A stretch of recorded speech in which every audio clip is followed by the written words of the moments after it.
आज़ाद group द्वारा संचालित आज़ाद JPSC academy के ऑफिशियल यूट्यूब चैनल पर आप सभी का स्वागत है। ये बृहद मंच झारखंड लोक सेवा आयोग द्वारा आयोजित की जाने वाली जेपीएससी एग्जाम तथा आयोग द्वारा आयोजित अन्य सभी एग्जाम, साथ ही जेएसएससी सीजीएल या झारखंड राज्य सरकार द्वारा आयोजित सभी प्रतियोगी परीक्षाओं की तैयारी करने वाले सभी अभ्यर्थियों के लिए समर्पित एक व्यापक बृहद मंच है। इसके माध्यम से आप सभी झारखंड राज्य का संपूर्ण अध्ययन, साथ ही समान अध्ययन के सभी विषयों का विषयवार अध्ययन और साथ ही आप सभी करंट अफेयर्स की व्यापक बृहद विस्तृत विषय वस्तु आप सभी को प्रतिदिन यहाँ पर रेगुलर आपकी क्लासेस हो रही हैं। आप सभी क्लासेस को जरूर देखिए। प्लेलिस्ट में हर विषय की आपकी एक जो है प्लेलिस्ट बना दी गई है, तो आप झारखंड राज्य विशेष यहाँ से कर सकते हैं, समान अध्ययन और करंट अफेयर्स, साथ ही अन्य विभिन्न विषय आपको एग्जाम रिलेटेड लेटेस्ट न्यूज, ये सारी चीजें यहाँ पर आपको प्रॉपर मिलती हैं।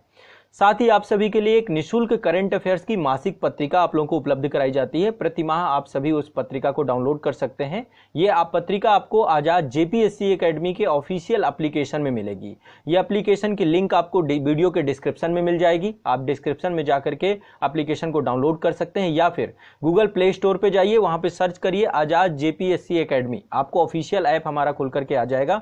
उस ऐप को डाउनलोड करके स्टडी मटेरियल वाले सेक्शन में जाइए, वहां पे आपको चक्रव्यूह करंट अफेयर्स प्रति माह मिलेगी, जो कि आपके एग्जाम के लिए सबसे महत्वपूर्ण है। साथ ही आप सभी निःशुल्क टेस्ट सीरीज दे सकते हैं। एप्लीकेशन में टेस्ट सीरीज आप सभी के एग्जाम को लेकर के हैं और साथ ही आप सभी व्यापक तैयारी हमारे साथ एप्लीकेशन के माध्यम से कर सकते हैं। पूरे पाठ्यक्रम को आसान भाषा में आप सभी को नाम मात्र के शुल्क में आपको कंप्लीट कराया जाता है। तो आप सभी इस YouTube चैनल के माध्यम से, एप्लीकेशंस के माध्यम से व्यापक तैयारी अपनी प्रारंभ करिए। यदि आप पहली बार जो है आज़ाद जेपीएससी एकेडमी के YouTube चैनल से जुड़े हैं, चैनल को सब्सक्राइब नहीं किया तो इसको जरूर सब्सक्राइब करिए। इसका बेल आइकन जरूर दबा लीजिए ताकि कोई भी वीडियो आए वो आपको मिस ना हो, तुरंत नोटिफिकेशन आपके पास आए। सभी क्लासेस आप सभी को इस चैनल पर निःशुल्क प्राप्त हो रही हैं। एप्लीकेशन में आपको संपूर्ण पाठ्यक्रम नाम मात्र के शुल्क में मिलेगा। साथ ही इस चैनल को सभी छात्रों तक, झारखंड राज्य के सभी छात्रों तक पहुंचाइए ताकि सभी क्लासेस सभी को मिल सकें और व्यापक स्तर पर तैयारी सभी छात्र कर सकें। तो यहाँ पर आपको रेगुलर निरंतर हमारे द्वारा क्लासेस उपलब्ध कराई जाएंगी। चलिए क्लास प्रारंभ करते हैं।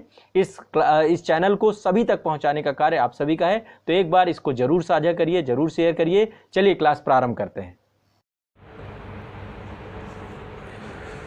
तो करंट अफेयर्स के आज के सेगमेंट पे हम लोग करंट अफेयर्स से जुड़े हुए लगभग 10 मुद्दों को बारे में समझेंगे और हाल फिलहाल में जो घटनाक्रम हुए हैं उनको समझने का प्रयास करेंगे।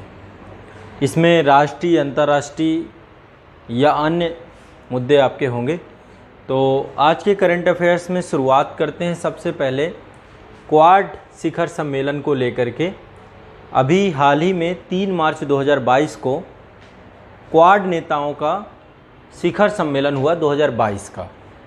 तो सबसे पहले एक बार हमें ये समझना होगा कि क्वाड है क्या। आप देख रहे हैं यहाँ पर 4 देश जो है आपको विश्व मानचित्र में दिखाई दे रहे होंगे। क्वाड का फुल फॉर्म है क्वाड्रिलेटरल सिक्योरिटी डायलॉग। इसको आप पूरी तरीके से देखें तो यहाँ पे आप देख पा रहे होंगे कि 4 देश हैं। पहला देश हमारा भारत है, दूसरा देश यहाँ पे ऑस्ट्रेलिया है, तीसरा यहाँ पे जापान है और ये आपका यूएसए है। इन 4 देशों ने साथ में मिल करके क्वाड्रिलेटरल सिक्योरिटी डायलॉग के रूप में इसको डेवलप किया है। दरअसल ये मंच एक तरीके से सोचिए कि जो प्रशांत महासागरीय क्षेत्र है पूरा का पूरा, इस प्रशांत महासागरीय क्षेत्र को सुरक्षित रखने के लिए, मुक्त रखने के लिए, खुलापन रखने के लिए, समृद्धि के लिए भारत प्रशांत क्षेत्र या इंडियन ओशन और प्रशांत क्षेत्र को समर्थन देने के लिए इन 4 देशों के द्वारा इस एक तरीके के अनौपचारिक संगठन की स्थापना की गई थी 2007 में। सबसे पहले शिंजो अबे जो जापान के तत्कालीन उस समय प्रधानमंत्री थे, उनके द्वारा ही यह अवधारणा प्रस्तुत की गई थी क्वाड को लेकर के कि ऐसा एक मंच आना चाहिए। लेकिन उस दौरान चीन के दबाव के कारण से कई सारे ये भी कहते हैं कि ये एक चीन को काउंटर चाइना ग्रुप के तौर पे भी काम कर रहा है। लेकिन पहले ऑस्ट्रेलिया 2007 में इसके साथ नहीं जुड़ा, जिस कारण से ये मंच जो है स्थापित नहीं हो पाया। इसके बाद शिंजो अबे द्वारा 2012 में हिंद महासागर और प्रशांत महासागर की समुद्री सुरक्षा को सुनिश्चित करने के लिए इन 4 देशों को आपस में जोड़ा गया। तो पहले शुरुआत में जो इसका नाम था वो था डेमोक्रेटिक सिक्योरिटी डायमंड, पहले इसका नाम ये था। बाद में जो है इसको 2017 में क्वाड नाम दे दिया गया। ठीक है, और क्वाड नाम दे करके मुख्य रूप से एक चीज़ समझिए कि हिंद प्रशांत क्षेत्र में किसी भी बाहरी शक्ति के एक तरीके से वर्चस्व को, खासकर चीन को, उसके प्रभाव से मुक्त रखने के लिए पूरा का पूरा संगठन बनाया गया है। और इसकी हर साल जो है आपकी वर्चुअल जो है मीटिंग्स अभी हो रही, जब से कोविड है तब से वर्चुअल हो रही, नहीं पहले मिलते थे। और इनके द्वारा जो है अभ्यास मालाबार भी किया जाता है, जिसमें चारों देश जो है यहाँ पर चारों देशों की नौसेना मिल करके अभ्यास मालाबार भी करती है, अभ्यास मालाबार भी करती है। ठीक है, तो ये एक बहुत इम्पॉर्टेंट अंतर्राष्ट्रीय स्तर पे एक संगठन के तौर पे उभर के क्वाड सामने आ रहा है, तो ये आप सभी को ध्यान में रखना चाहिए। तो अभी हाल ही में मार्च 2022 में क्वाड शिखर सम्मेलन का क्या हुआ है, आयोजन हुआ है। इस बैठक में प्रधानमंत्री नरेंद्र मोदी भारत की तरफ से, इसके अलावा ऑस्ट्रेलिया के इस समय पीएम कौन है, स्कॉट मॉरिसन, ऑस्ट्रेलिया के स्कॉट मॉरिसन, और संयुक्त राज्य अमेरिका के जो बाइडेन, और जापान के प्रधानमंत्री हैं फुमियो किशिदा। इन सभी ने मिल करके इस बैठक में भाग लिया।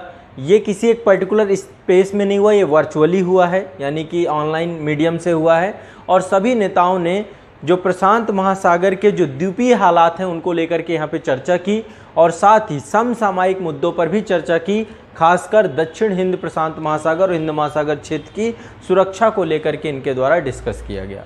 तो सबसे पहली चीज़, क्वाड का फुल फॉर्म आपको पता होना चाहिए, क्वाड्रिलेटरल सिक्योरिटी डायलॉग। ठीक है, शुरुआत 2007 में जापान के द्वारा की गई थी, 2012 में ऑस्ट्रेलिया साथ में जुड़ गया, 2017 में इसको क्वाड नाम दे दिया गया।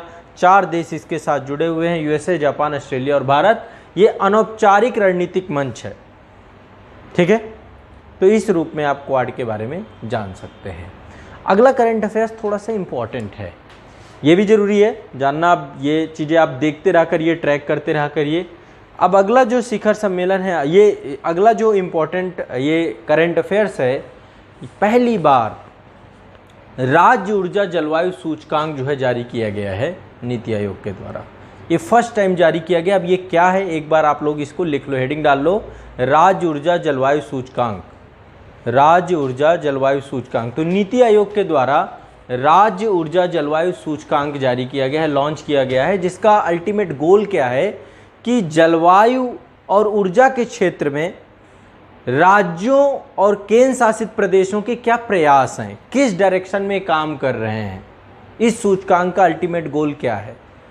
अल्टीमेट ये सूचकांक राज्य ऊर्जा एवं जलवायु सूचकांक, नाम क्या है, एनर्जी और क्लाइमेट को लेकर के, कि ऊर्जा पहुंच कितनी है किसी राज्य में, ऊर्जा की खपत कितनी है किसी राज्य में, ऊर्जा की दक्षता कितनी है किसी राज्य में, पर्यावरण की सुरक्षा को लेकर सुधार कितने हैं किसी राज्य में, किस राज्य में ऊर्जा कितनी सस्ती है, कितनी सुलभ है, कितनी कुशल है, कितनी स्वच्छ ऊर्जा का प्रयोग किया जा रहा है, कितना स्वच्छ ऊर्जा की तरफ कोई राज्य बढ़ रहा है। तो एक तरीके से स्वस्थ ऊर्जा को प्रोत्साहित करने के लिए ये एक सूचकांक बनाया गया है ऊर्जा और जलवायु के विभिन्न आयामों को ध्यान में रखते हुए नीति आयोग के द्वारा। ठीक है, सूचकांक का नाम क्या है, राज्य ऊर्जा सूचकांक। अब इस सूचकांक ये पहली बार जारी किया गया है। इसके तहत state energy and climate index बनाया गया है, जिसमें राज्यों और केंद्र शासित प्रदेशों को 6 आयामों पे जो है 6 मापदंड बनाए गए हैं, उसके तहत इनको रैंक प्रदान की जाती है। 6 मापदंड इसमें बनाए गए हैं। 6 मापदंड कौन कौन से हैं? पहला मापदंड है इसमें डिस्कॉम। डिस्कॉम मतलब जितनी भी डिस्ट्रीब्यूशन कंपनी है जो विद्युत को क्या करती है, विद्युत वितरण कंपनी के तौर पे, उनका प्रदर्शन कैसा है, डिस्कॉम का प्रदर्शन कैसा है। तो सबसे पहला जो है इसका है डिस्कॉम का प्रदर्शन कैसा है। दूसरा, ऊर्जा की विश्वसनीयता कितनी है। ठीक है, सामर्थ्य पहुंच मतलब कहां कहां तक एनर्जी किसी राज्य में पहुंच रही है। स्वच्छ ऊर्जा की पहल कितनी है, किसी राज्य में स्वच्छ ऊर्जा कितनी ज़्यादा है। ऊर्जा इफिशियंसी कितनी है, दक्षता कितनी है। पर्यावरण को लेकर के वो किस तरीके से इफेक्ट कर रही है, पर्यावरणीय स्थिरता कितनी है, और नए इनिशिएटिव कैसे ले रहे हैं। इस आधार पे एक इंडेक्स क्रिएट किया गया है, जिस इंडेक्स का नाम है state energy and climate index, ये डेवलप किया गया है। ठीक है, अब इसके तहत 3 कैटेगरी क्रिएट की गई हैं, राज्यों की, केंद्र शासित प्रदेशों की, है ना। तो पहली है फ्रंट रनर, दूसरा है अचीवर्स और तीसरा है एस्पिरेंट। अब इसमें जो आपको लिखना है, सबसे पहली चीज जो टॉप प्रदर्शन कर रही है, कौन हो सकता है टॉप में? नंबर 1 में कौन होगा इस सूचकांक में? हाँ, राज्यों में, पहले बड़े राज्यों में शीर्ष प्रदर्शन करने वाले। हाँ, पागल कौन? उत्पादन खपत नहीं, ये तो सब पे मिला के बनाया गया ना। इंडेक्स जो होता है उसका तो सम निकाला जाता है ना। 6 चीज़ें रखी गई हैं। 6 चीज़ों के आधार पर डिस्कॉम कहाँ पे कितना बेहतर है, विद्युत वितरण कंपनियाँ, सामर्थ्य और पहुंच कितना है, ऊर्जा की विश्वसनीयता कितनी है, ऊर्जा दक्षता कितनी है, पर्यावरण स्थिरता कितनी है, नई पहल कितनी है। नंबर 1 पे शीर्ष प्रदर्शनकारी में 3 स्टेट है, नाम लिख लीजिए। शीर्ष प्रदर्शनकारी बड़े राज्यों में गुजरात, केरल और पंजाब। ठीक है, इनको 3 शीर्ष राज्यों के तौर पे चुना गया है, गुजरात, केरल और पंजाब। गुजरात, केरल और पंजाब। गुजरात,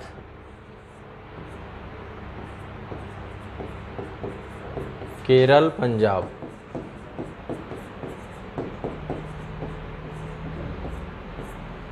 ठीक है, दूसरा छोटे राज्यों में 3 स्टेट हैं, गोवा, त्रिपुरा, मणिपुर। गोवा, त्रिपुरा, मणिपुर। ठीक है, और जो असंतोषजनक प्रदर्शन है छत्तीसगढ़, मध्य प्रदेश और झारखंड, इनको सबसे नीचे रखा गया है। सबसे नीचे वाले हैं छत्तीसगढ़, मध्य प्रदेश और झारखंड। बिजली की स्थिति यहाँ पे सबसे ज़्यादा बुरी है। कहाँ पे अच्छी है? एमपी तो अलग ही स्टेट है ना, देखिए असंतोषजनक में है छत्तीसगढ़, मध्य प्रदेश, झारखंड। ठीक है, तो ये आपका जो है ये एक सूचकांक है, इम्पोर्टेंट इसलिए क्योंकि फर्स्ट टाइम ये जारी हुआ है, इसलिए ऐसे सूचकांक हमको ध्यान में रखने हैं, ऐसे सूचकांकों के बारे में चर्चा करनी है। गोवा, त्रिपुरा और मणिपुर।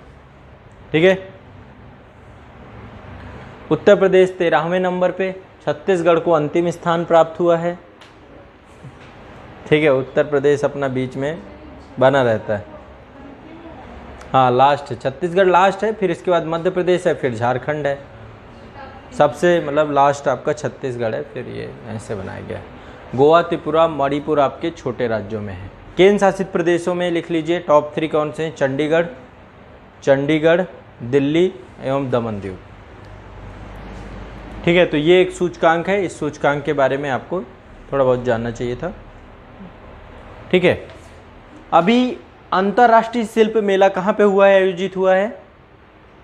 अंतर्राष्ट्रीय शिल्प मेला, इंटरनेशनल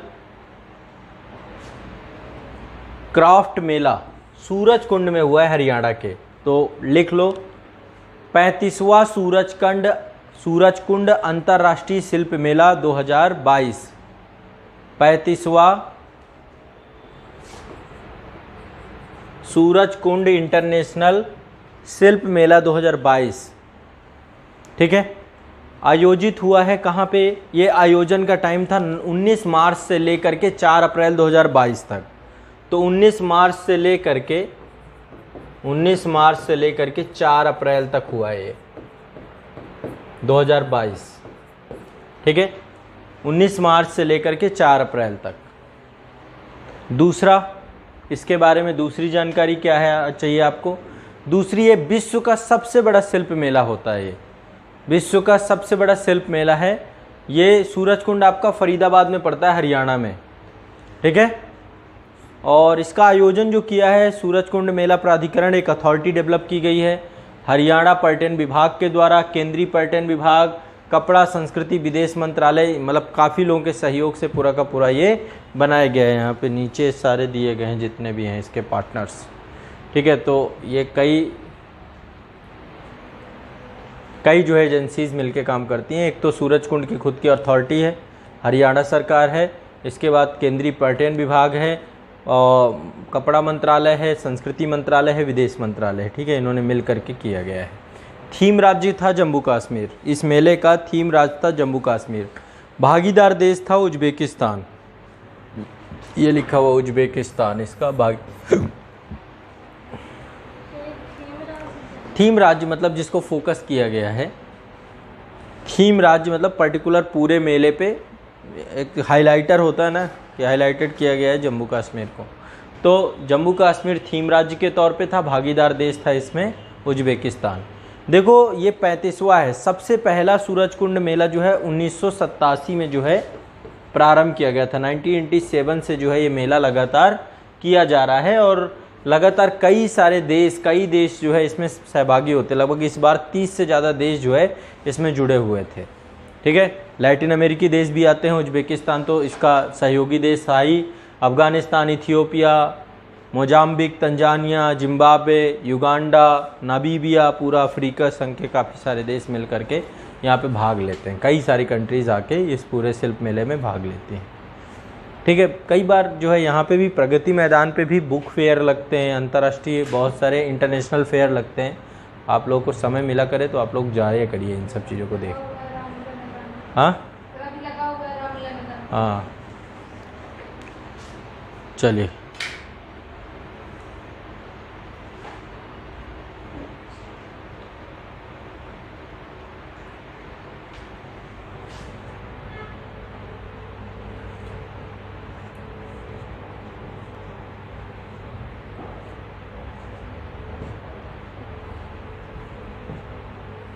आपको पता होगा कि अभी इनके बारे में जानते हैं। अभी एक राजकीय यात्रा हुई, प्रधानमंत्री नरेंद्र मोदी जी बैठे हुए हैं बोरिस जॉनसन के साथ। बोरिस जॉनसन कौन है? ब्रिटेन के प्राइम मिनिस्टर। ब्रिटेन में भी वैसी ही शासन प्रणाली है जैसे कि भारत में है ना। तो अभी ब्रिटिश के पहली यात्रा थी इनकी, ब्रिटिश प्रधानमंत्री के द्वारा भारत पे पहली यात्रा की गई बोरिस जॉनसन जी की। तो लिख लो, हेडिंग डाल लो, ब्रिटिश प्रधानमंत्री की भारत यात्रा। ब्रिटिश प्रधानमंत्री की भारत यात्रा। ठीक है, अब ब्रिटेन जब बात करते हैं तो ये एक तरह से पूरी तरीके से प्रतिनिधित्व करते हैं पूरे यूके का, है ना, जिसमें इंग्लैंड भी है, उत्तरी आयरलैंड भी है और स्कॉटलैंड, वेल्स से सारे मिल करके यूके बनाते हैं। तो यूके के प्रधानमंत्री के तौर पे ये भारत में आए हैं। समयावधि क्या थी? 22 से 21 अप्रैल, 2 दिवसीय यात्रा थी ये, 21-22 अप्रैल, है ना। 21-22 अप्रैल को ये भारत की यात्रा पे आए हुए थे। ठीक, बोरिस जॉनसन साहब। अब देखो इनके बारे में कुछ चीज़ें। सबसे पहले ये गुजरात के अहमदाबाद से अपनी यात्रा प्रारंभ करते हैं। देखिए इनकी खुशी, है ना, ये देखो कितना खुश हैं ये। गांधी जी का चरखा पा गए और गांधी जी को लेकर के ब्रिटेन के लोग जो है, ब्रिटेन का पूरा विश्व जो है गांधी जी का सम्मान करता है, ये बात सत्य है। लेकिन फिर भी गांधी जी वो व्यक्ति थे जिन्होंने इन्हें, है ना, तो उनको इनकी पावर पता है, इस चरखे की पावर पता है कि ये अपने आप में कितना बड़ा है। तो जब ये आए तो इनकी जो यात्रा की शुरुआत होती है अहमदाबाद से, इनका जो है यात्रा की शुरुआत हुई। इसके बाद जो है साबरमती आश्रम गए महात्मा गांधी। इसके बाद यहीं पर एक इंडस्ट्रियल इस्टेट है मसवड़, वहाँ पर गए। बड़ोदरा में जेसीबी संयंत्र है, वहाँ पर गए। इसके बाद गांधीनगर में JIIFT सिटी है, वहाँ गए। गुजरात में जैव प्रौद्योगिकी संस्थान है, वहाँ पे गए। तो मल्टीपल कई सारे जैव प्रौद्योगिकी विश्वविद्यालय का दौरा किया। इसके बाद 22 अप्रैल को ये दिल्ली आते हैं। तो पहले दिन गुजरात में बिताया इन्होंने, इसके बाद जो है दिल्ली पहुँचे। तो दिल्ली में जो है राष्ट्रपति भवन में इनका स्वागत किया गया और स्वागत करने के बाद इनसे बात किया गया कि भाई आए क्यों हो आप कारण क्या है। तो अल्टीमेट आप देखिए, जब से ये रसिया यूक्रेन वार चला है तो एक भारत बहुत केंद्र बिंदु बन गया है इन सब मुद्दों को सुलझाने और हर चीज़ करने के लिए। और इस बीच में आप लगातार देख रहे हैं अभी प्रधानमंत्री जी 3 देशों की यूरोपीय यात्राओं में भी गए थे, जर्मनी, डेनमार्क और कौन कौन से देश थे?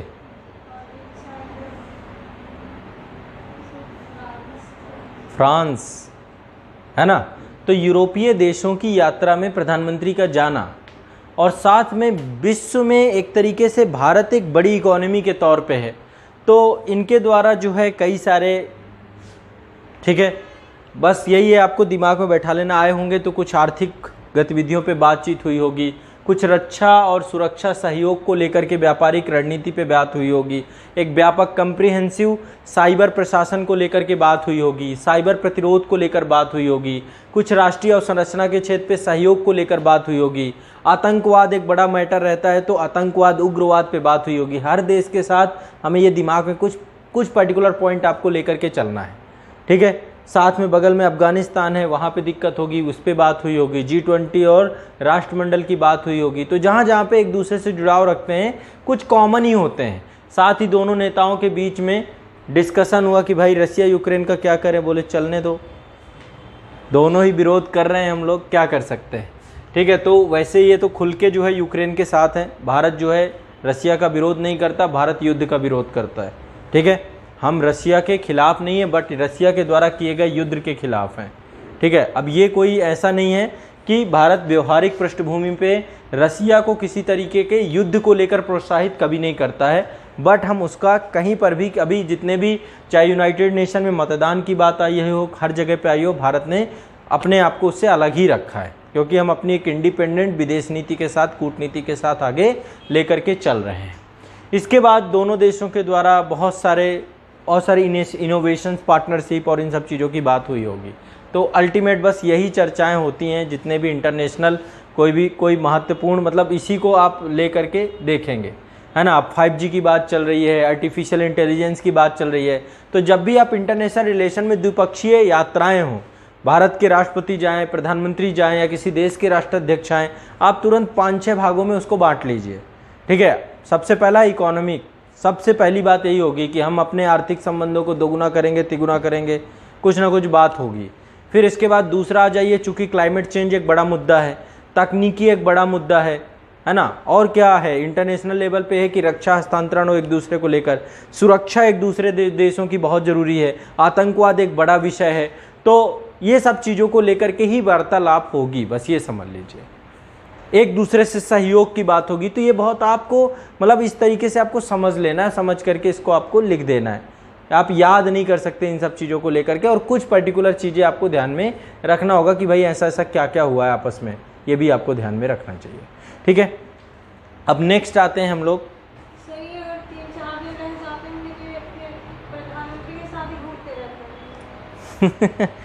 ऐसा नहीं, देखो शेड्यूल होता है, जब भी कोई देश का राष्ट्राध्यक्ष भारत आते हैं तो शेड्यूल होता है और प्रोटोकॉल होते हैं। जैसे अब ये समकक्ष कौन है हमारे भारत के, ये ब्रिटेन के प्रधानमंत्री हैं, इनके समकक्ष है भारत के प्रधानमंत्री।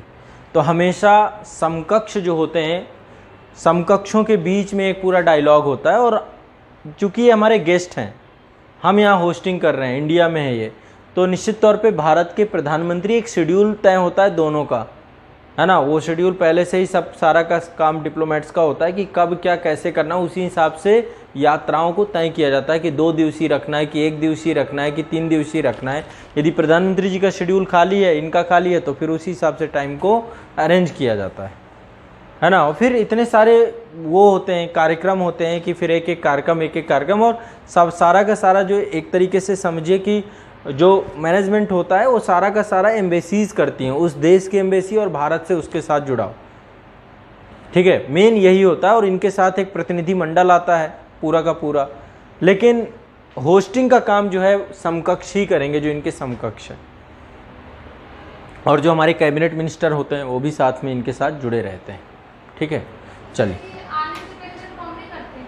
बिल्कुल इन्फॉर्म करते हैं, सारी चीज़ें 1 साल पहले से तय होती हैं, कौन कब आएगा, किसको कहाँ जाना है, ये पूरा 1 साल का कैलेंडर होता है।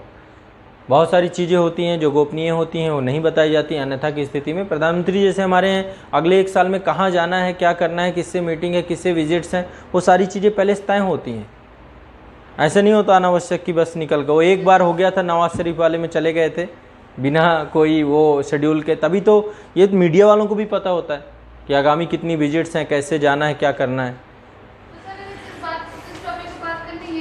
ये सारी चीज़ें पहले से सब स्क्रिप्टेड होती हैं, पहले से क्या होने, क्या समझौते होने, सारी चीज़ें सब पहले से तय होते हैं, ठीक है।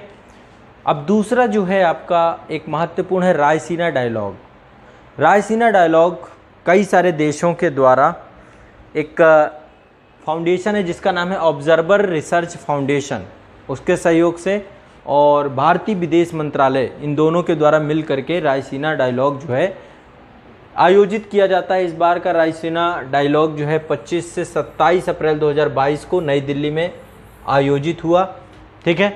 और इस डायलॉग को प्रधानमंत्री जी के द्वारा इसका उद्घाटन किया गया। इसमें यूरोपीय आयोग के अध्यक्ष इसमें आए हुए थे और उनका नाम था उर्सुला वान डे लेन और मुख्य अतिथि के तौर पे थे ये।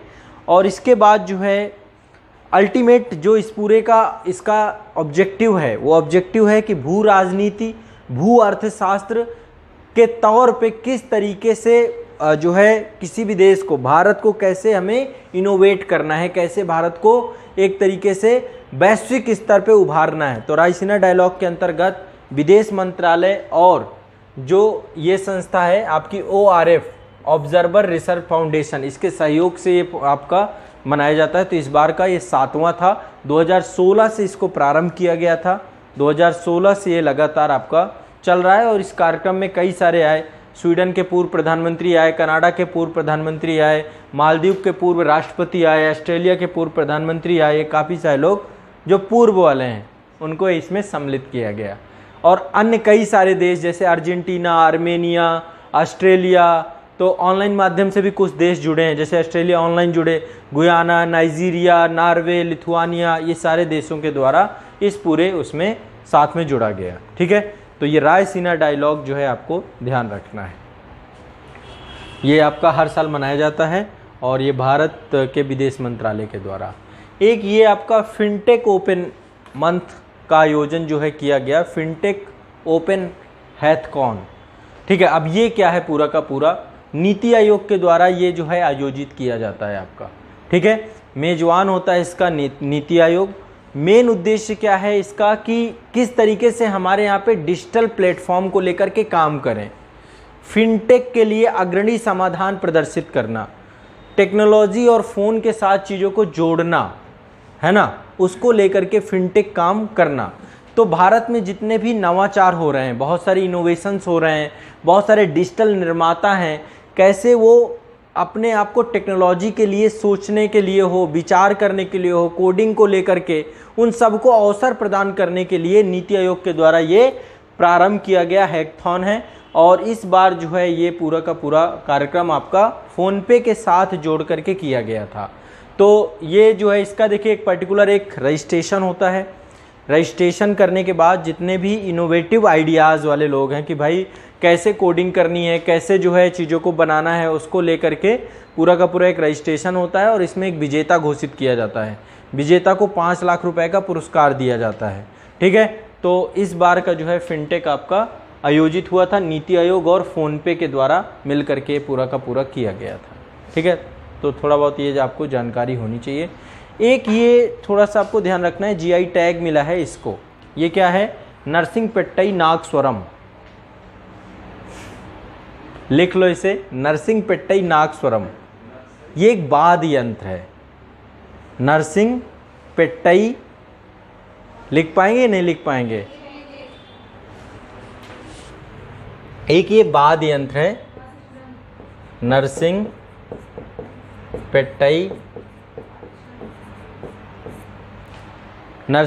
नागस्वरम। ठीक है, तो तमिलनाडु में एक ये वायु संगीत का वाद्य यंत्र है। एक जगह पड़ती है कुंभकोणम, कुंभकोणम के पास, वहाँ पे जो गांव के कारीगर हैं उन कारीगरों के द्वारा जो है इसको निर्मित किया गया है। तो इसको GI टैग प्राप्त हुआ है। इस वाद्य यंत्र को क्या किया गया है, GI टैग, भौगोलिक संकेतक के तौर पे बनाया गया है।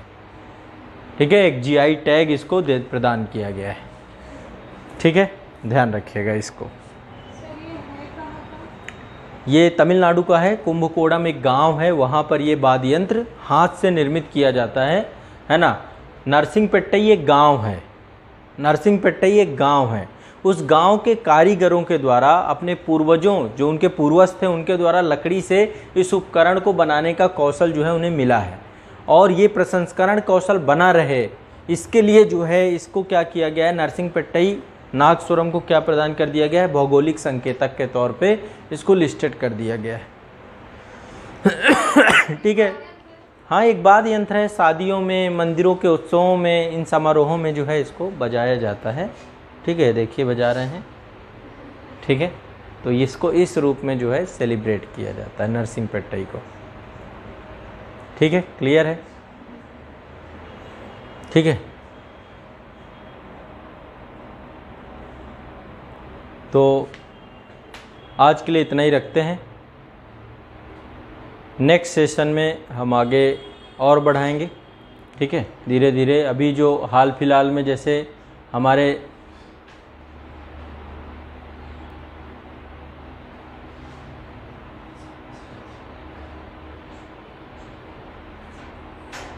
एक चीज़ ये भी आप लिख लीजिए, एक ये भी है, थोड़ा सा इम्पोर्टेंट है, इसके बारे में भी कुछ लिख लीजिए।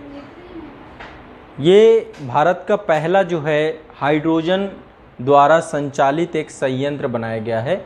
अब ये क्या है इसको लेकर के एक बार आप लिख लीजिए, हेडिंग डालिए इसमें।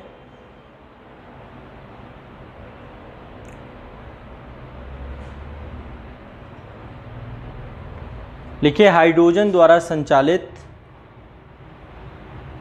भारत का पहला संयंत्र, भारत का पहला संयंत्र है ये। तो हाइड्रोजन अब देखिए धीरे धीरे रिप्लेस कर रहा है शुद्ध ऊर्जा को लेकर के, जो क्लीन एनर्जी है, जिससे जीरो इमिशन हो रहा है, कार्बन उत्सर्जन को लेकर के जो पूरी तरीके से। तो ये आपका जो इंडियन ऑयल कॉरपोरेशन है उसके द्वारा जो है इसको पूरा का पूरा डेवलप किया गया है, इसको उसके द्वारा इसको पूरा का पूरा बनाया गया है, ठीक है। तो इसके बारे में लिख लीजिए कि ये असम में बनाया गया है। भारत का पहला शुद्ध हरित हाइड्रोजन संयंत्र 20 अप्रैल 2022 को ऑयल इंडिया लिमिटेड के द्वारा इसको बनाया गया है। ऑयल इंडिया लिमिटेड के द्वारा कहाँ पे है? असम में है। असम में जोरहाट पंप स्टेशन है, जोरहाट पंप स्टेशन है। और भारत का पहला ये 99.99% शुद्ध ग्रीन हाइड्रोजन का पायलट प्लांट के तौर पे ये प्रारंभ किया गया। अभी पायलट प्रोजेक्ट है, इसके बाद ये पहला प्रोजेक्ट है, इसके बाद अभी बहुत सारे प्रोजेक्ट्स ऐसे लगाए जाएंगे। तो एनर्जी को लेकर के ये पहला भारत का ऐसा प्रोजेक्ट है। अभी इसकी प्रतिदिन की क्षमता कितनी है? 10 किलोग्राम है, इसको बढ़ा के अभी 30 किलोग्राम ले जाना है। तो ये जीरो इमिशन है, इसमें लगभग 99.999% जो है ये क्या है? शुद्ध जो है आपकी ऊर्जा उत्पादन को लेकर के काम कर रहा है। शुद्ध जो है ये ग्रीन हाइड्रोजन के तौर पे काम कर रहा है, ठीक है। तो ऊर्जा उत्पादन में कहाँ पर बनाया गया है ये? पहली बात ये बनाया गया ऑयल इंडिया लिमिटेड के द्वारा, OIL के द्वारा विकसित है ये। और ये बनाया गया असम के जोरहाट पंप स्टेशन में, असम के जोरहाट पंप स्टेशन में। भारत का पहला शुद्ध हरित हाइड्रोजन संयंत्र है ये। तो इसके बारे में भी आपको जानना चाहिए, ठीक है। इसका उद्घाटन किया गया। चलिए आज के लिए इतना ही रखते हैं। नेक्स्ट सेशन में आगे फिर और बढ़ाएंगे।